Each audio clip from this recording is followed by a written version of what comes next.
Hello dear students. आज हम geometrical isomer का एक क्विक वीडियो देखने जा रहे हैं।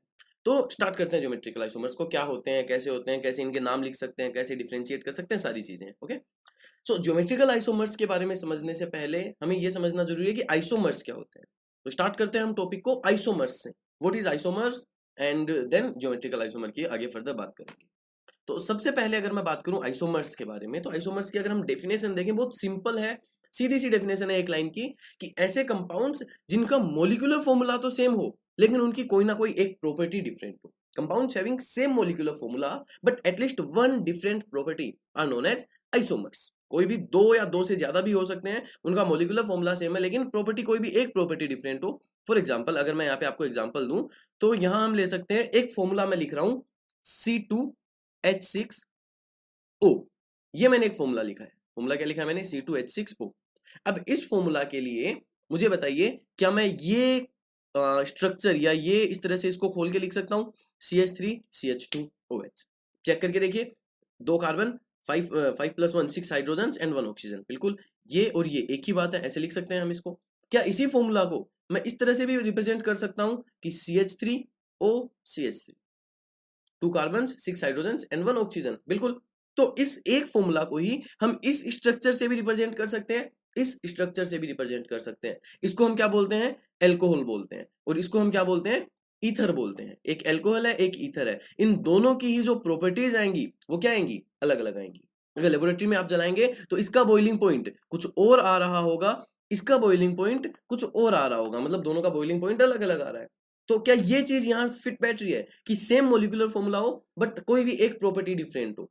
तो ये जो दोनों कंपाउंड हैं, इन दोनों ही कंपाउंड्स के लिए मोलिकुलर फॉर्मूला एग्जैक्ट सेम है। हमने देखा है अभी, मोलिकुलर फॉर्मूला इनका एग्जैक्ट सेम है लेकिन इनकी प्रॉपर्टीज जो आ रही हैं वो डिफरेंट आ रही हैं। तो इन दोनों को हम एक दूसरे का क्या बोलेंगे?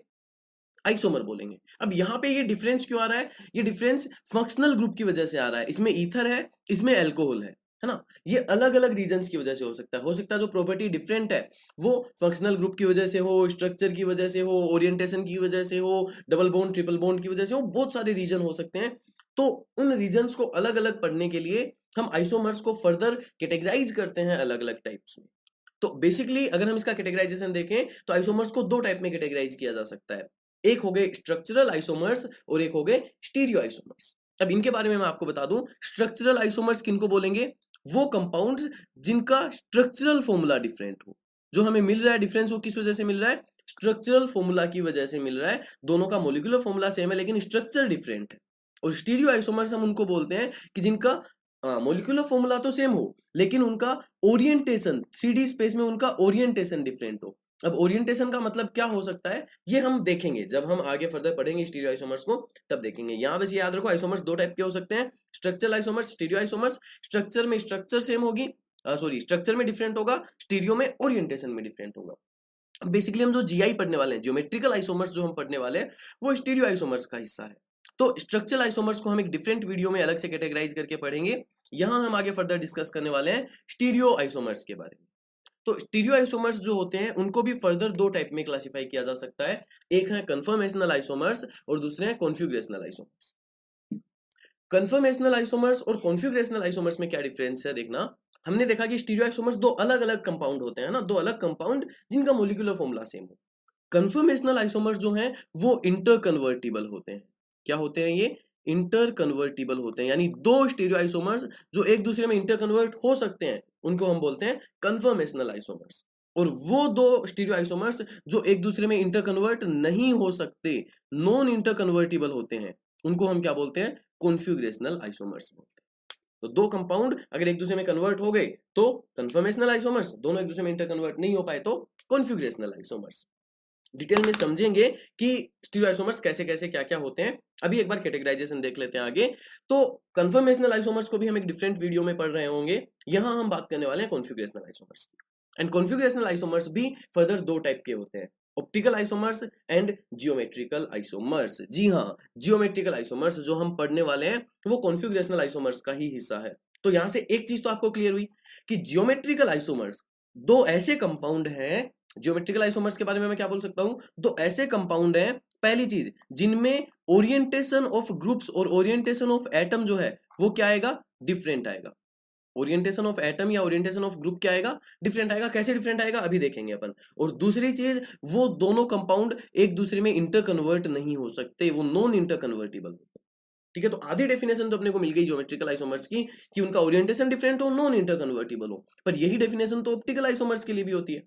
तो ज्योमेट्रिकल और ऑप्टिकल में क्या डिफरेंस होगा, कॉन्फिगरेशनल दो टाइप के हैं, उन दोनों में क्या डिफरेंट होगा, उसके लिए हम वन बाय वन पढ़ते हैं। तो हम स्टार्ट करते हैं यहां से जियोमेट्रिकल आइसोमर्स। तो जियोमेट्रिकल आइसोमर्स की सिंपल सीधी सी डेफिनेशन है, दो ऐसे कंपाउंड जो नॉन इंटर कन्वर्टिबल हो ड्यू टू रेस्ट्रिक्टेड रोटेशन। एक लाइन में मैंने यहां डेफिनेशन लिखी है कि दो कंपाउंड जो रेस्ट्रिक्टेड रोटेशन की वजह से एक दूसरे में इंटर कन्वर्ट नहीं हो पाए। मतलब अगर वो रोटेट कर जाते तो वो एक दूसरे में इंटर कन्वर्ट हो जाते, लेकिन वो घूम नहीं पा रहे हैं, एक दूसरे में इंटर कन्वर्ट नहीं हो पा रहे हैं ड्यू टू रेस्ट्रिक्टेड रोटेशन। अब रेस्ट्रिक्टेड रोटेशन मतलब क्या, रिस्ट्रिक्टेड रोटेशन का मतलब सीधा सा देखो मैं आपको बताऊं, अगर आपने कहीं भी कार्बन कार्बन बॉन्ड लिया, यहाँ हाइड्रोजन, मैं इसका दूसरा प्रोजेक्शन बनाता हूं। मान लो आपने कोई भी कार्बन कार्बन बॉन्ड लिया, यहाँ हाइड्रोजन लगा है, यहाँ क्लोरीन लगा है, यहाँ फ्लोरीन लगा है। ऐसे ही यहाँ भी हाइड्रोजन लगा है, यहाँ क्लोरीन लगा है, यहाँ फ्लोरीन लगा है। तो ये जो कार्बन है जिससे ये तीनों ग्रुप जुड़े हैं, ये कार्बन अपनी एक्सिस पे घूम सकता है, रोटेट कर सकता है इस कार्बन सिग्मा बॉन्ड कार्बन के अराउंड। एक कार्बन सिंगल बॉन्ड कार्बन से जुड़ा हुआ कार्बन अपनी एक्सिस पे रोटेट कर सकता है, यानी थोड़ी देर बाद हो सकता है ये फ्लोरीन ये घूम जाए 120 डिग्री, तो फ्लोरीन यहां आ जाए, हाइड्रोजन यहां आ जाए और क्लोरीन यहां आ जाए, ऐसे इंटरकन्वर्ट होता रह सकता है ये, है ना। लेकिन कुछ केसेज में कार्बन कार्बन एक दूसरे में इंटरकन्वर्ट नहीं हो सकते, रोटेट नहीं कर सकता एक कार्बन। तो किन किन केसेज में कार्बन रोटेट नहीं कर सकता, सिंपल सा मैं बोलूं तो कौन से ऐसे केसेज होंगे जिनमें जो रोटेशन है वो रेस्ट्रिक्ट हो जाएगी, कि रोटेशन नहीं हो सकती कार्बन के लिए या किसी भी एटम के लिए। उन केसेज को हम यहां देखेंगे कि कौन से केसेज हैं जिनमें रेस्ट्रिक्टेड रोटेशन होती है। तो रेस्ट्रिक्टेड रोटेशन के लिए यहां मैं आपको कुछ कंडीशन बताने वाला हूं, तो सिंपल सी जीआई के लिए भी वही कंडीशन हो जाएंगी। रेस्ट्रिक्टेड रोटेशन के लिए पहली कंडीशन, रेस्ट्रिक्टेड रोटेशन तब नहीं हो पाएगा जब किसी कंपाउंड में पाई बॉन्ड प्रेजेंट है। अगर किसी कंपाउंड में कार्बन कार्बन के बीच, कार्बन नाइट्रोजन के बीच और नाइट्रोजन नाइट्रोजन के बीच, ये जनरली ये तीन टाइप के ही कंपाउंड हमें जीआई शो करते हुए मिलेंगे, कार्बन कार्बन, कार्बन नाइट्रोजन और नाइट्रोजन नाइट्रोजन। इन तीनों केसेज में रोटेशन कार्बन की इस डबल बॉन्ड के अराउंड, कार्बन और नाइट्रोजन की इस डबल बॉन्ड के अराउंड, नाइट्रोजन नाइट्रोजन की इस डबल बॉन्ड के अराउंड रोटेशन पॉसिबल नहीं है, घूम नहीं सकता ये। और दूसरा केस हो सकता है कि जब कंपाउंड में कोई रिंग प्रेजेंट हो, क्या प्रेजेंट हो, कोई साइक्लिक रिंग प्रेजेंट हो। इन दो केसेज में वो घूम नहीं सकता, कंपाउंड घूम नहीं सकता, तो रेस्ट्रिक्ट रोटेशन हो जाएगी और वो क्या शो कर देगा, ज्योमेट्रिकल आइसोमर्स। कैसे शो करेगा बात करेंगे। लेकिन क्या सिर्फ इसी से काम चल जाएगा, अगर रेस्ट्रिक्टेड रोटेशन नहीं है तो क्या ज्योमेट्रिकल आइसोमेरिज्म शो हो जाएगा, नहीं। दूसरी कंडीशन भी है कि कंपाउंड क्या होना चाहिए, नॉन इंटर कन्वर्टिबल होने चाहिए। अब बिना घूमे भी कुछ कंपाउंड इंटर कन्वर्टिबल या एक ही हो सकते हैं। तो एग्जैक्ट अगर मैं बोलूं कि ज्योमेट्रिकल आइसोमर्स शो कर ही पाए, तो उसके लिए ये तो रेस्ट्रिक्टेड रोटेशन की दो कंडीशन थी, first condition and second condition. ठीक है, अब दूसरी कंडीशन जो है जीआई शो करने के लिए, वो है कि वो एटम्स जिन पे रोटेशन रेस्ट्रिक्ट है, एटम्स रेस्ट्रिक्टेड जो एटम्स हैं, रेस्ट्रिक्टेड सॉरी रेस्ट्रिक्टेड एटम्स जो हैं अपने पास, उन रेस्ट्रिक्टेड एटम्स से कनेक्ट होंगे। जैसे मैंने बोला कि तीन ही केसेस मिलेंगे आपको जनरली जहां जीआई आपको शो करने देखने को मिलेगा, carbon double bond carbon, carbon double bond nitrogen and nitrogen double bond nitrogen. अब अगर कार्बन ने डबल बॉन्ड बना रखा है तो कार्बन कितने बॉन्ड और बना सकता है, दो बॉन्ड।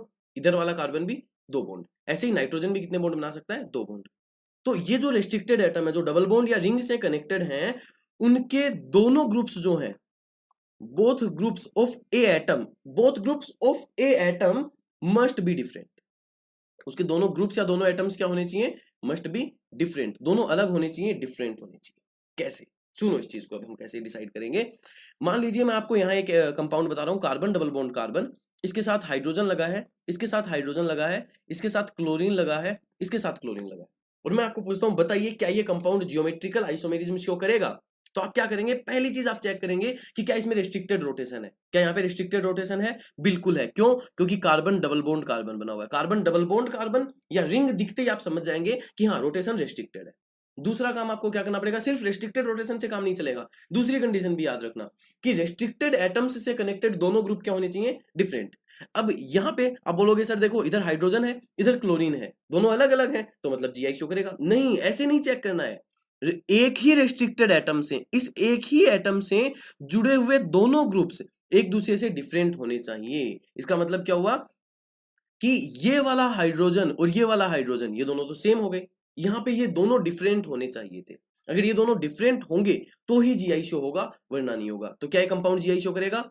नहीं कर सकता। क्यों? क्योंकि इस एटम से कनेक्टेड दोनों ग्रुप भी सेम है, इस एटम से कनेक्टेड दोनों ग्रुप भी सेम है। तो अगर हमें एक तीसरा कंपाउंड बनाए, एक दूसरा कंपाउंड बनाए जिसमें ऐसा हो कार्बन डबल बॉन्ड कार्बन, यहाँ पे हो हाइड्रोजन, यहाँ पे हो क्लोरीन, यहाँ पे हो हाइड्रोजन, यहाँ पे हो क्लोरीन, क्या ये कंपाउंड जीआई शो कर पाएगा?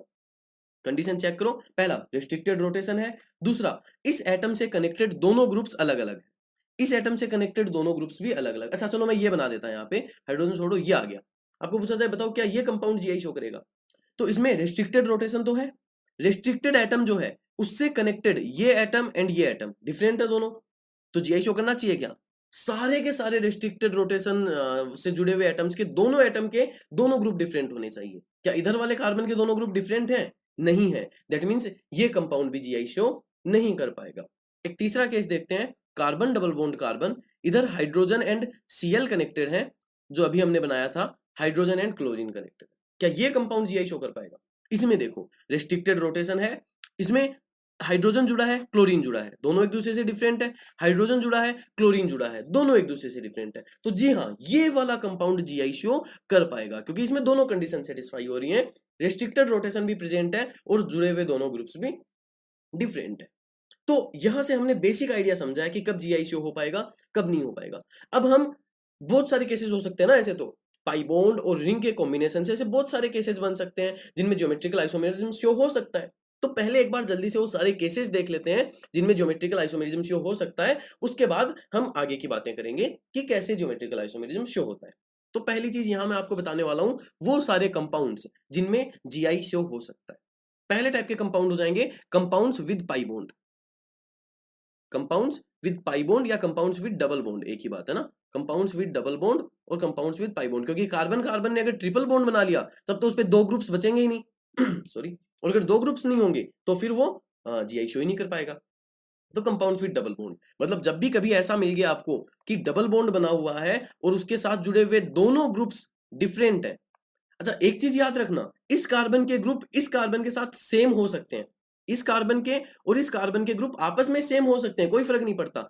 एक कार्बन से कनेक्टेड दोनों वैलेंसीज डिफरेंट होनी चाहिए, बस इतना याद रखना है आपको।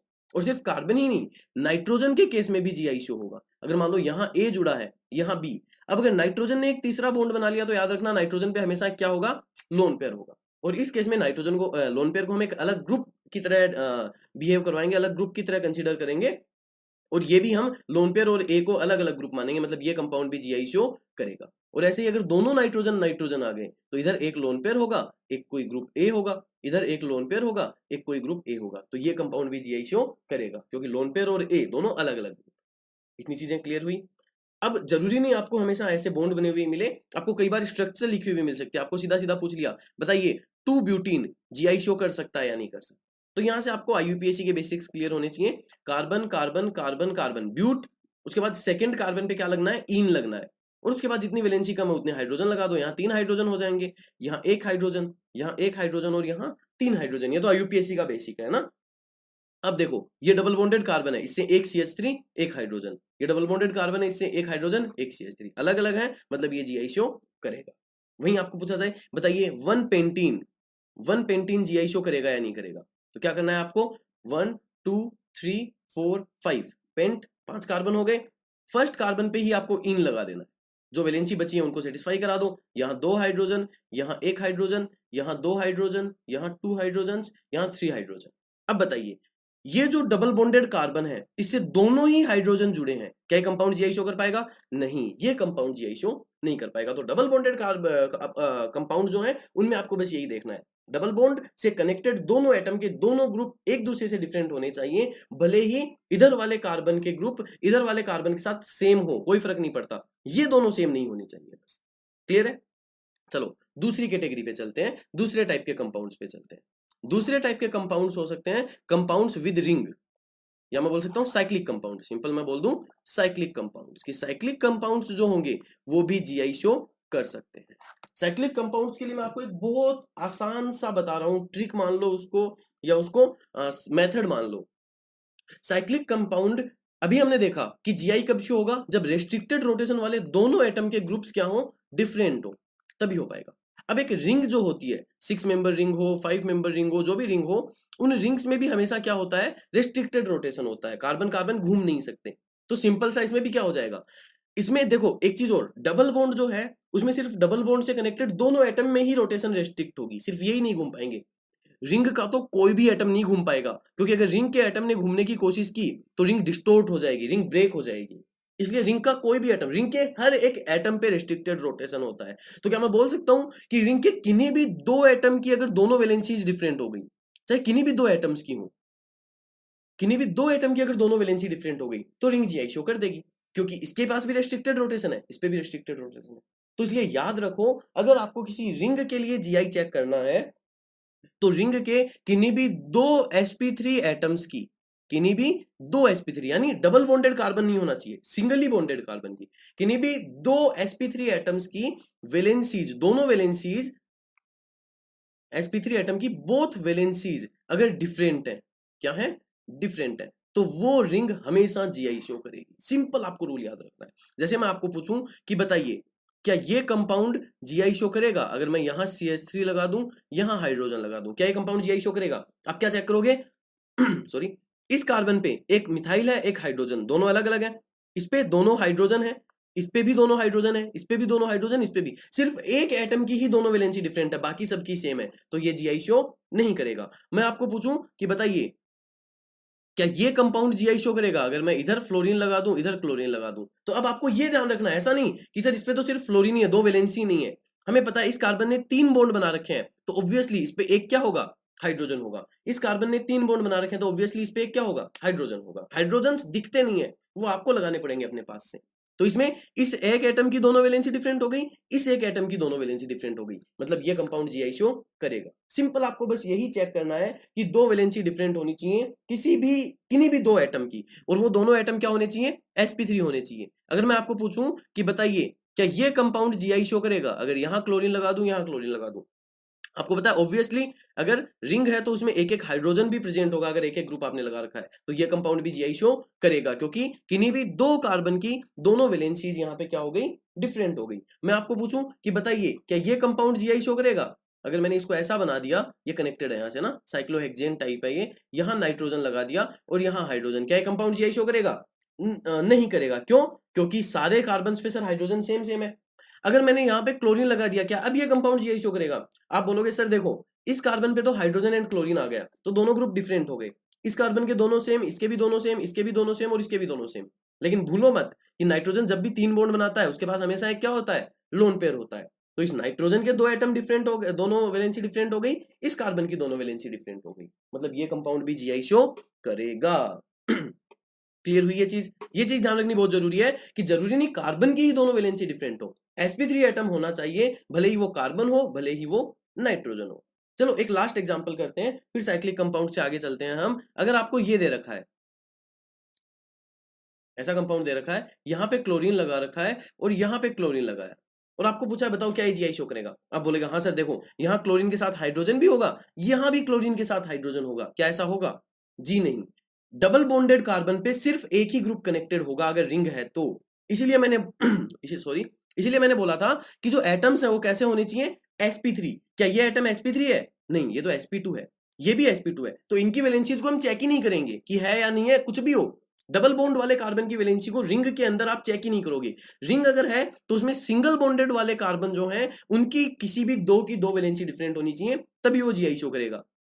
इसमें 4 sp3 कार्बन है, 4 में से सिर्फ एक की अलग है, मतलब ये जीआई शो नहीं करेगा। बहुत सिंपल सा मेथड है। आई थिंक आपको समझ में आया और आप बता पाओगे ना, किसी भी कंपाउंड के लिए अब आप आराम से बता पाओगे।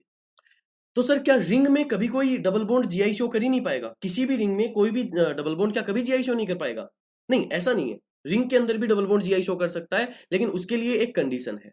अगर हमारे पास एक साइक्लो एल्कीन है, मैं बोलूं मान लो कि हमारे पास क्या है, साइक्लो एल्कीन है। साइक्लो एल्कीन मतलब कोई एक साइक्लोएल्केन है और उसके अंदर एक पाई बॉन्ड प्रेजेंट है और आपको पूछा गया बताओ ये पाई बॉन्ड जीआई शो करेगा या नहीं करेगा। तो इसमें सीधा सा एक चीज याद रखना कि अगर रिंग में जो भी रिंग आपको गिवन है उसमें अगर number of carbons are greater than और इक्वल्स टू 8, अगर रिंग में number of carbon are greater than और इक्वल टू 8, तो चाहे रिंग से कोई ग्रुप कनेक्टेड हो या नहीं कनेक्टेड हो कोई फर्क नहीं पड़ता।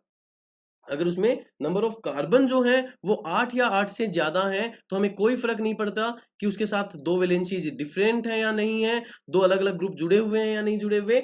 ये है मान लो, तो इस रिंग में आप चेक करो 1 2 3 4 5 6 7 8, 8 कार्बन है और 8 कार्बन है और अगर उस रिंग में पाई बॉन्ड आ गया तो वो पाई बॉन्ड हमेशा जीआई शो करेगा भले ही उसके साथ कुछ भी नहीं जुड़ा हो, क्योंकि एक एक हाइड्रोजन तो होंगे ही। ये पाई बॉन्ड इस रिंग की वजह से जीआई शो करेगा। तो सिंपल याद रखो, अगर साइक्लोएल्कीन आपके पास आ रहा है तो अगर उसमें 8 मेंबर या 8 से ज्यादा मेंबर हैं तो उस केस में पाई बॉन्ड जीआई शो करेगा, अगर 8 से कम है तो उस केस में पाई बॉन्ड जीआई शो नहीं करेगा भले ही उस पाई बॉन्ड के साथ कुछ भी कनेक्टेड। याद रहेगी ये चीज, पाई बॉन्ड जीआई शो नहीं करेगा 8 से कम वाले में, 8 या 8 से ज्यादा वाले में पाई बॉन्ड जीआई शो करेगा। चलते हैं फोर्थ टाइप के कंपाउंड पे जिनको हम बोलते हैं क्यूमिलीन्स। क्यूमिलीन्स क्या होते हैं? क्यूमिलीन्स कुछ कंपाउंड्स होते हैं, कुछ ऐसे कंपाउंड्स होते हैं जिनमें कॉन्जिक्यूटिव डबल बॉन्ड प्रेजेंट होते हैं।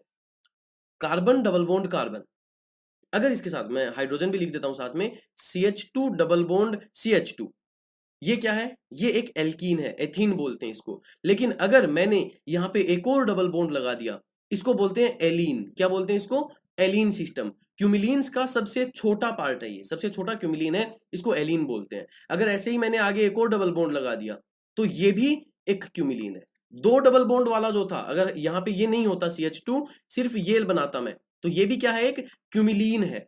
वो सारे कंपाउंड जिनमें लगातार डबल बॉन्ड प्रेजेंट होते हैं उनको हम क्यूमिलीन बोलते हैं। ये भी एक क्यूमिलीन है और ये भी क्या है? एक क्यूमिलीन है। ऐसे ही अगर 3 की जगह मैं चार चार कर दूं यहाँ पे तो ये भी क्या है? एक क्यूमिलीन है। वो सारे कंपाउंड जिनमें कॉन्जुगेटिव डबल बॉन्ड प्रेजेंट होते हैं वो सारे के सारे क्या होते हैं? क्यूमिलीन होते हैं। तो यहां हम बात करने वाले हैं कि क्यूमिलीन्स जो हैं वो जीआई शो कर सकते हैं या नहीं कर सकते। फिर वही चीज मैं यहां आपको एक सीधी सी चीज बताऊंगा। पहली चीज तो क्या थी? देखो पहली कंडीशन तो क्या थी? Restricted rotation. तो रेस्ट्रिक्टेड रोटेशन तो यहाँ प्रेजेंट है डबल बॉन्ड की वजह से। दूसरी कंडीशन क्या थी? कि जो डबल बॉन्ड है, अब यहाँ पे देखो डबल डबल डबल डबल, तो हम जो कॉर्नर एटम है वो इसको और इसको कंसिडर करेंगे। मतलब हम जो वैलेंसी चेक करेंगे वो सिर्फ कॉर्नर एटम्स की चेक करेंगे। क्या ये कंपाउंड जीआई शो कर सकता है? कभी नहीं कर सकता, क्योंकि कॉर्नर एटम्स की दोनों वैलेंसीज क्या है? सेम है। तो पहली कंडीशन तो क्या हो गई क्यूमिलीन के लिए कि कॉर्नर एटम्स जो हैं, कॉर्नर एटम्स जो हैं उनकी बोथ वैलेंसीज क्या होनी चाहिए? उन दोनों की ही वैलेंसीज क्या होनी चाहिए? डिफरेंट होनी चाहिए। दोनों वैलेंसी क्या होनी चाहिए? डिफरेंट होनी चाहिए, तभी वो जीआई शो कर पाएगा। लेकिन सिर्फ इससे काम नहीं चलेगा। दूसरा, अगर क्यूमिलीन में even number of pi bond है, क्यूमिलीन में क्या है? Even number of pi bond present है। जैसे ये जो क्यूमिलीन गिवन है इसमें 1 2 3 4 चार डबल बॉन्ड है, चार पाई बॉन्ड है इसमें, तो ये कभी भी जीआई शो नहीं कर पाएगा। क्यों नहीं कर पाएगा वो अभी समझने के लिए नहीं है, अभी हम क्विकली देख रहे हैं। अभी के लिए आप याद रख लो कि अगर एक क्यूमिलीन में even number of double bond present है तो वो कभी भी जीआई शो नहीं कर पाएगा। लेकिन अगर एक क्यूमिलीन में odd number of pi bond present है, एक क्यूमिलीन में क्या प्रेजेंट है? Odd number of pi bond, तो वो जीआई शो कर पाएगा अगर ये कंडीशन सेटिस्फाई हो रही है। तो नंबर ऑफ डबल बॉन्ड जो हो वो कितने हो? ओड हो, और उसके साथ कॉर्नर एटम की दोनों वैलेंसीज डिफरेंट हो, तो वो क्यूमिलीन जीआई शो कर सकता है। जैसे सिंपल सा मैं आपको पूछूं कि बताइए क्या ये कंपाउंड, अगर यहां मैं एक कंपाउंड बनाऊं CHCl double bond carbon double bond carbon double bond carbon hydrogen and fluorine, क्या ये कंपाउंड जीआई शो कर पाएगा? पहली चीज आप क्या देखेंगे? क्यूमिलीन है, क्योंकि लगातार पाई बॉन्ड है। तो 1 2 3 तीन पाई बॉन्ड है, odd number of pi bond है, और odd number of pi bond है मतलब पहली कंडीशन तो सेटिस्फाई हो रही है। दूसरी क्या देखेंगे? अगर odd number of pi bond है तो दोनों कॉर्नर एटम्स के दोनों ग्रुप्स क्या होने चाहिए? डिफरेंट। इसके दोनों डिफरेंट है, इसके भी दोनों डिफरेंट है, मतलब ये कंपाउंड जीआई शो कर पाएगा। लेकिन वहीं मैं आपको पूछूं कि बताइए carbon double bond carbon double bond carbon, यहां हाइड्रोजन एंड क्लोरीन है, यहां फ्लोरीन एंड आयोडीन है, क्या ये कंपाउंड जीआई शो कर पाएगा? पहली चीज आप क्या चेक करेंगे? क्यूमिलीन है, कितने बॉन्ड है? दो बॉन्ड है, इवन नंबर ऑफ बॉन्ड है, आपको ग्रुप चेक करने की जरूरत ही नहीं है, ये कंपाउंड जीआई शो नहीं कर पाएगा। अगर even number of pi bond आ गए तो कंपाउंड जीआई शो नहीं कर पाएगा, सीधा सा आप। ठीक है जी, चलिए नेक्स्ट चलते हैं। हम कितने पढ़ लिए हमने? 3 टाइप पढ़ लिए। फोर्थ टाइप जो है, सॉरी 4 टाइप पढ़ लिए हमने। फिफ्थ टाइप जो है हमारे पास वो है स्पाइरेंस और स्पाइरो। इनको स्पाइरेंस भी बोलते हैं या फिर स्पाइरो भी बोलते हैं, ठीक है। स्पाइरेंस या स्पाइरो क्या होते हैं? ऐसे वाले कंपाउंड्स जिनमें रिंग्स जो है वो कॉर्नर से अटैच्ड होती हैं, एक कार्बन दो रिंग के बीच में शेयर होता है, उनको हम बोलते हैं स्पाइरोज। क्या बोलते हैं इनको? स्पाइरो या स्पाइरन बोलते हैं। तो स्पाइरन या स्पाइरो ऐसे कंपाउंड जिनमें रिंग एक कॉर्नर से अटैच्ड है, और इसमें अगर यहाँ पे और यहाँ पे आपको ग्रुप्स बना के दे रखे हैं, अलग अलग वैलेंसीज बना के दे रखी हैं, तो इसमें भी आप सिंपल क्या करोगे, स्पाइरेंस को आप क्यूमिलीन की तरह ही बिहेव करवाओगे। क्यूमिलीन में हम नंबर ऑफ बॉन्ड काउंट कर रहे थे, स्पाइरेंस में हम रिंग काउंट करेंगे। अगर ओड नंबर ऑफ रिंग है तो वो जीआई शो कर देगा, लेकिन कब? जब कॉर्नर वाली दोनों वैलेंसीज डिफरेंट है। और अगर इवन नंबर ऑफ रिंग है तो वो जीआई शो नहीं करेगा, भले ही दोनों कॉर्नर वाली वैलेंसीज डिफरेंट। समझ गए चीज? स्पाइरेंस में भी क्या करेंगे, हम नंबर ऑफ रिंग काउंट करेंगे। अगर रिंग ओड है और दोनों वैलेंसीज डिफरेंट है कॉर्नर वाली, तो जीआई शो करेगा। रिंग इवन है तो नहीं करेगा। तो क्या ये कंपाउंड जीआई शो करेगा? बिल्कुल करेगा। वैसे ही आपको मैं पूछूं, क्या ये कंपाउंड जीआई शो करेगा? ये रिंग थोड़ी सी टेढ़ी बनी है ना, ये बाहर कुछ नहीं है, बस ये ऐसे ही है। यहाँ पे भी हाइड्रोजन एंड क्लोरीन है और यहाँ पे हाइड्रोजन एंड फ्लोरीन है। क्या कंपाउंड जीआई शो करेगा? आपका आंसर होगा नहीं करेगा। क्यों नहीं करेगा? क्योंकि even number of spiro ring आ गई, तो टर्मिनल एटम चाहिए सेम हो चाहे डिफरेंट, ये जीआई शो नहीं कर पाएगा। Is that clear? सिंपल। अगर मैं आपको पूछूं कि बताइए क्या ये कंपाउंड जीआई शो करेगा, अगर मैं यहाँ एक कंपाउंड बनाता हूं ऐसा वाला, तो क्या ये कंपाउंड जीआई शो कर पाएगा? आपका आंसर होगा नहीं कर पाएगा। क्यों? क्योंकि 1 2 3 4 and 5 odd number of ring तो है, लेकिन ओड नंबर ऑफ रिंग के साथ ही टर्मिनल ग्रुप की वैलेंसी डिफरेंट, लेकिन टर्मिनल ग्रुप की वैलेंसीज सेम है, डिफरेंट नहीं है। तो मतलब ये कंपाउंड जीआई शो नहीं कर पाएगा। दोनों चीज सेटिस्फाई होनी चाहिए, ओड नंबर ऑफ रिंग भी होनी चाहिए, टर्मिनल ग्रुप की वैलेंसीज भी डिफरेंट होनी चाहिए। लेकिन अगर मान लीजिए आपको एक ऐसा कंपाउंड दिया जाता है, अगर हमें एक ऐसा कंपाउंड मिलता है कि जिसमें ये स्पाइरो बनी हुई है, रिंग्स, ठीक है, और आपको यहां पे लिखा हुआ मिलता है क्लोरीन, और यहां लगा हुआ मिलता है हाइड्रोजन एंड क्लोरीन, और आपको पूछा जाता है कि बताइए क्या ये जीआई शो कर पाएगा या नहीं कर पाएगा। आप क्या करेंगे? Sir 1 2 3 odd number of ring है, इस टर्मिनल पे दोनों वैलेंसी डिफरेंट है, इस टर्मिनल पे दोनों वैलेंसी सेम है, तो जीआई शो नहीं करेगा। जी नहीं, आप ऐसे चेक नहीं करेंगे। इसको मैं थोड़ा थोड़ा बेसिक बना देता हूँ रिंग को एक बार, ताकि पहली बार हमें देखने में इजी लगे। इसमें अगर आपने स्पाइरो बनाई ऐसी वाली, ये स्पाइरो बनी हुई मिली आपको, यहाँ हाइड्रोजन और क्लोरीन लगा है और यहाँ एक क्लोरीन लगा। आपको पूछा कि बताइए क्या ये जीआई शो कर पाएगा? आप बोलेंगे कि नहीं कर पाएगा, क्योंकि ये दोनों सेम है और even number of ring present है। जी नहीं, ये गलत हो जाएगा। स्पाइरो को हम क्यूमिलीन की तरह बिहेव करवाएंगे, लेकिन सिर्फ तभी जब दोनों टर्मिनल वाली वैलेंसी अलग हो या नहीं हो, लेकिन जो साइड वाले जो कॉर्नर है, ऊपर और नीचे वाले कॉर्नर, उन पे कुछ भी नहीं कनेक्टेड हो, उन पे सिर्फ हाइड्रोजन हो, उनकी वैलेंसीज डिफरेंट नहीं हो।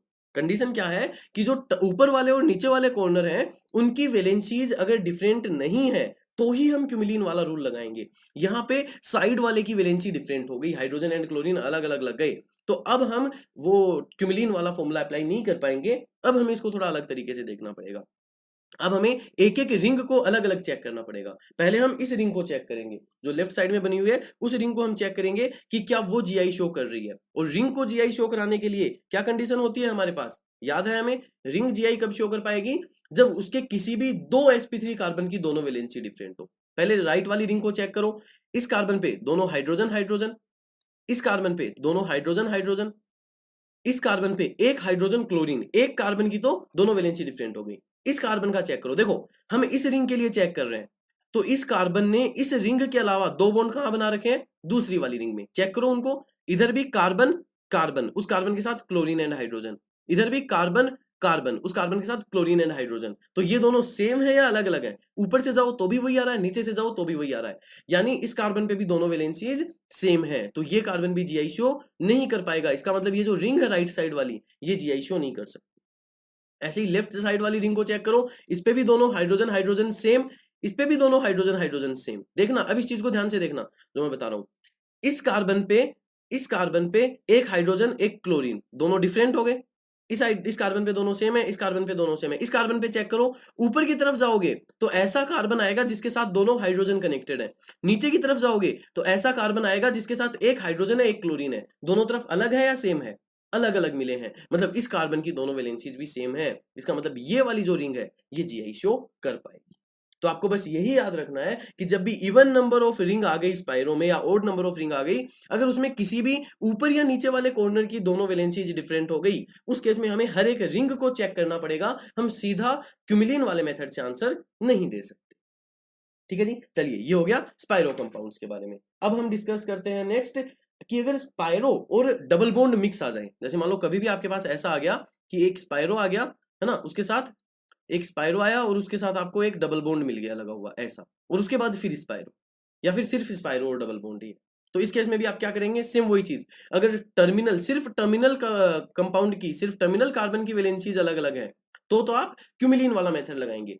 एक स्पाइरो प्लस एक डबल बॉन्ड प्लस एक स्पाइरो, कितने हो गए, 3, है ना। डबल बॉन्ड और स्पाइरो एक ही काउंट करते हैं हम, है ना, मैंने बताया था अभी कि अगर टर्मिनल अलग है तो 3 हो गए, 3 हो गए और दोनों अलग अलग हैं, मतलब जीआई शो करेगा। अगर यही स्पाइरो प्लस डबल बॉन्ड का सम इवन आ जाता तो जीआई शो नहीं करता। क्लियर है ये चीज। लेकिन यहां भी वही चीज अप्लाई होगी कि अगर आपको कभी ऐसा मिल गया कि एक स्पाइरो मिला, एक रिंग डबल बॉन्ड मिला, डबल बॉन्ड की दोनों वैलेंसीज अलग अलग दे रखी हैं, लेकिन स्पाइरो पे टर्मिनल की जगह किसी और कार्बन की वैलेंसी भी आपको डिफरेंट देती, तो आप फिर वही चेक करोगे। यहां डबल बॉन्ड के रिस्पेक्ट में और रिंग के रिस्पेक्ट में अलग अलग चेक करना पड़ेगा आपको। डबल बॉन्ड में ये कार्बन है, इसके दोनों ग्रुप्स अलग अलग है, इधर वाले डबल बॉन्ड से इधर वाला कार्बन ये है, इस कार्बन से ऊपर की तरफ कार्बन जुड़ा है, नीचे की तरफ कार्बन विद Cl जुड़ा है, तो ये जो है वो दोनों क्या है, अलग अलग है, अलग अलग है, तो ये डबल बॉन्ड जीआई शो करेगा। तो अगर टर्मिनल के अलावा स्पाइरो में किसी और की वैलेंसी डिफरेंट हो जाती है, उस केस में आपको बना के चेक करना पड़ेगा कि वो जीआई शो करेगा या नहीं करेगा। अब इसके अलावा एक केस और हो सकता है हमारे पास, ऑक्जाइम्स। कुछ कंपाउंड्स होते हैं जिनको हम बोलते हैं ऑक्जाइम्स।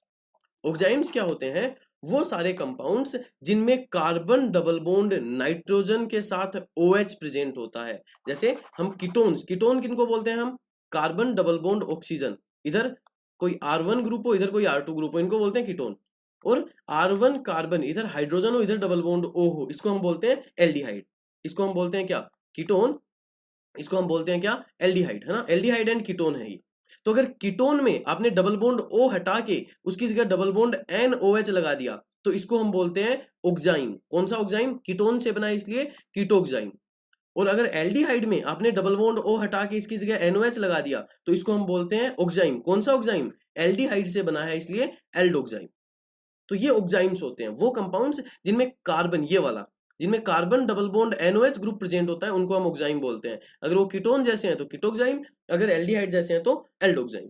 तो इसमें बहुत सिंपल सी चीज है यार कि अगर carbon double bond nitrogen, nitrogen के तो दोनों ग्रुप हमेशा डिफरेंट होंगे ऑक्जाइम में, क्योंकि एक OH है साथ में एक लोन पेयर है। अगर एल्डोक्साइम है तो एल्डोक्साइम हमेशा जीआई शो करेगा, क्योंकि कार्बन के भी दोनों ग्रुप डिफरेंट है, नाइट्रोजन के भी दोनों डिफरेंट है। लेकिन कीटोक्साइम जो है, कीटोक्साइम दोनों जीआई सिर्फ तभी शो कर पाएगा, कीटोक्साइम जीआई सिर्फ तभी शो कर पाएगा जब ये R1 और R2 दोनों क्या हो, डिफरेंट हो। बेसिक सी चीज आप देख के भी समझ पाओगे कि हाँ, लोन पेयर्स और OH तो हमेशा अलग अलग ग्रुप होते हैं, ये R1 R2 अगर अलग होंगे तो ऑक्जाइम जीआई शो कर पाए।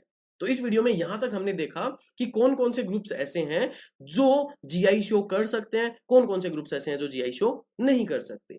अब इन सब की हेल्प से इन पे आप क्वेश्चन ट्राई कीजिएगा, कोई दिक्कत आए तो बताइएगा।